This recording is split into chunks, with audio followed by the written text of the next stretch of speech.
말이었죠. 6월절을 다시 회복한 내용입니다. 특별히 그 북이스라엘에서 이제 많은 난민들이 유입이 되었고, 이들은 6월절을 그동안 지켜본 적이 없는 사람들이었습니다. 특히 본문 가운데도 그래서 보면 처음에 6월절을 지킬 때 막 실수도 하고 성결하게 하지 않고 그냥 먹어서 히스기야가 또 제사장들을 통해서 하나님께 이제 간절히 기도하는 장면이 나오죠. 하나님 저들을 좀 모르고 한 잘못이니까 용서해 주시도록 하는 거 보면 이들이 얼마나 6월절에 지켜본 적이 없고 이것과 무관하게 살아왔는가라는 것을 알 수 있습니다. 이건 놀라운 사실입니다. 우리가 여러 차례 한 말이지만 북이스라엘은 적어도 명목상으로 한 번도 하나님을 떠난 적이 없는 그런 나라였습니다. 적어도 외적으로는 늘 자기들은 하나님을 섬겼다라고 생각을 해 왔습니다. 그런데 선지자들이 항상 많았고 곳곳에 산당이 있었고 이렇게 막 그 우상 숭배가 들어와서 다 변질되고 혼합되고 뒤섞여 있었지만 자기들은 한 번도 하나님을 떠난 적이 없다. 끝까지 하나님의 이름을 입에 달고 살던 그런 사람들이었다는 거죠. 그런데 6월절을 한 번도 지킨 적이 없었다라고 하는 것은 얼마나 이들의 신앙이 왜곡되고 변질되어 있었는가 하는 것을 우리에게 말해줍니다. 그러면서도 신앙생활이 명목상 가능하다라는 그 사실 되게 우리에게 충격적인 그런 것을 전해듣는 교훈을 주는 그런 사실이라고 할 수 있습니다. 어쨌든 이들을 6월절을 다시 그래서 히스기야는 전국적으로 회복시켰고 어제도 우리가 나눴던 말씀입니다만 특별히 6월절에 있어서 굉장히 중요한 부분이 무교절의 개념입니다. 7일 중에서 사실은 6월절은 첫날 하루가 사실은 6월절 만찬에 들어가게 되는 것이고 나머지 기간 거의 대부분의 일주일의 기간은 무교절로 사실은 지키는 것이 맞습니다. 근데 둘이 붙어 있고 성격이 뗄래야 뗄 수 없는 밀접한 관련이 있기 때문에 우리가 이걸 6월절과 무교절을 묶어서 그냥 이렇게 6월절이라고 통쳐서 부르기도 한다라는 이야기를 했었습니다.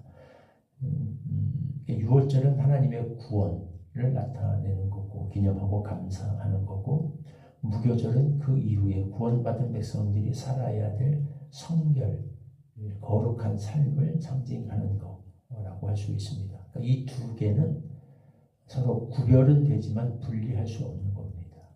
하나님의 은혜로 6월절 어린 양을 통해서 바로의 압제에서 벗어나서 자유인이 된 것, 하나님을 마음껏 섬길 수 있는, 하나님을 예배할 수 있는 그런 영적 자유를 얻은, 구원을 얻은 백성이 된 것과 그 이후에 구원받은 받은 백성으로서 살아야 될 거룩한 삶, 이것은 우리가 구별해서 말할 수 있죠. 둘은 구별됩니다. 그러나 이건 분리될 수 없어요. 분리될 수 없는 겁니다. 그러니까 혼인 예식과 결혼식을 했으면 그 결혼식을 왜 한 겁니까? 둘이 같이 살기 위해서 결혼식을 한 거죠. 결혼식과 결혼 부부의 삶, 혼인 예식과 혼인된 부부의 삶은 결혼 생활은 우리가 구별되게 말할 수는 있지만 이건 분리될 수 없는 겁니다. 하나로 묶여 있는 겁니다. 그래서 이건 우리가 둘 다 굉장히 중요한 개념인 거죠. 그래서 이렇게 해서 일주일 동안 들이 무교절을 지키면서 몸을 자신을 성결하게 하고 그리고 모든 누룩을 제한 그런 음식을 먹고 이렇게 지냈습니다.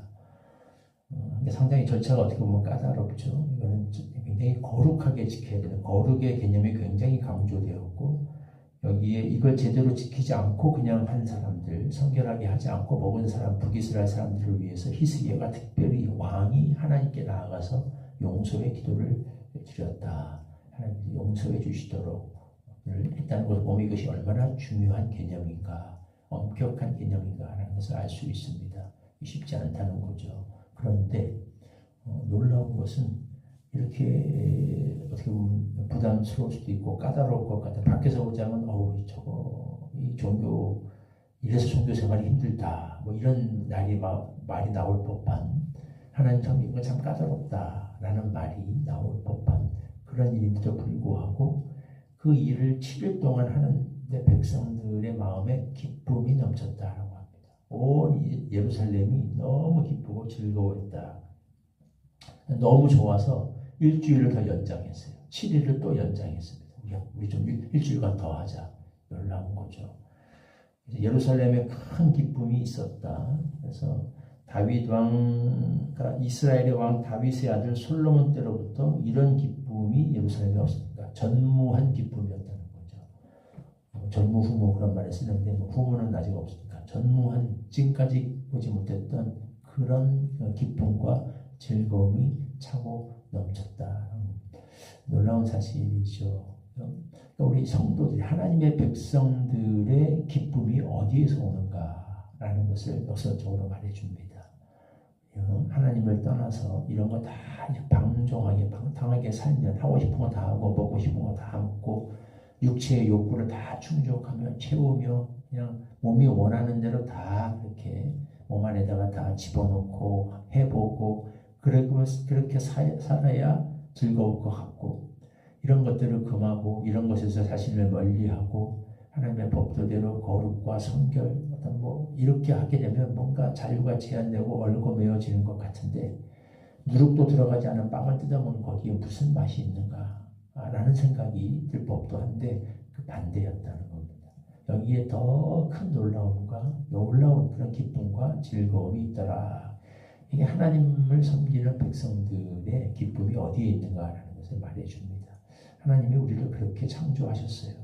우리는 영적인 존재로 만드셨기 때문에 하나님을 예배하는 데서 오는 가장 큰 즐거움과 기쁨, 그걸 누릴 수 있는 그런 존재, 거기에서 행복을 느낄 수 있는 존재로 우리를 창조하셨습니다. 그래서 이것을 우리가 사실은 계승한 것이 성찬식이죠. 이 6월절 만찬을 예수님이 제자들과 함께 나누시면서 거기에 새로운 의미를 더 첨가하십니다. 사실은 2월절이 예수님을 가리키는 거다라고 말씀해 주셨어요.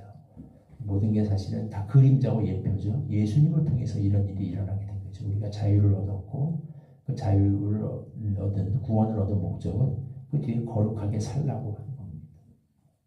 이게 이제 6월절의 의미였고 예수님 안에서 이게 성취가 됐고 그걸 우리가 기념하고 즐기는 것이 바로 성찬이 되는 거죠. 그래서 성찬을 엄히 지키도록 말씀하셨습니다. 이걸 통해서 우리는 우리 성신자들의 하나님을 믿는 성도들의 기쁨, 힘, 행복 이것이 어디에서 오는가라는 것을 다시 한번 깨닫고 배우게 됩니다. 다른 거 없어요. 예수님의 십자가 구속의 은혜를 우리는 묵상하고 예수님의 살과 피를 통해서 우리가 구원을 얻었고 그 구원을 얻음으로 말미암아 우리가 자유로운 죄에서 벗어난 자유인이 되어서 하나님을 섬기며 죄와 율법에서 벗어나서 예수 그리스도와 함께 살아가게 되는 새로운 생활을 시작했다라는 게 이게 이 모든 것의 핵심 개념인 것이고 그게 우리 신자들에게 주는 가장 큰 기쁨과 즐거움과 행복이라는 겁니다. 역설이죠. 그래서 거룩하다는 말은 깨끗하다는 말도 있지만 어딘가에 들여졌다, 구별되어 들여졌다라는 그런 이야기, 의미를 가지고 있습니다. 원어적으로. 우리를 성결하게 한다고 하는 것은 몸이 좀 불결해서 때를 밀어내듯이 그렇게 한다는 의미를 넘어서서 그러니까 구별된 이 세상의 더러운 누룩과는 구별되어서 하나님께 드려진 백성이기 때문에 그렇다라는 것을 또 강조하는 의미가 있습니다. 그러니까 유대인들은 그래서 결혼식에서도 이런 표현을 써요.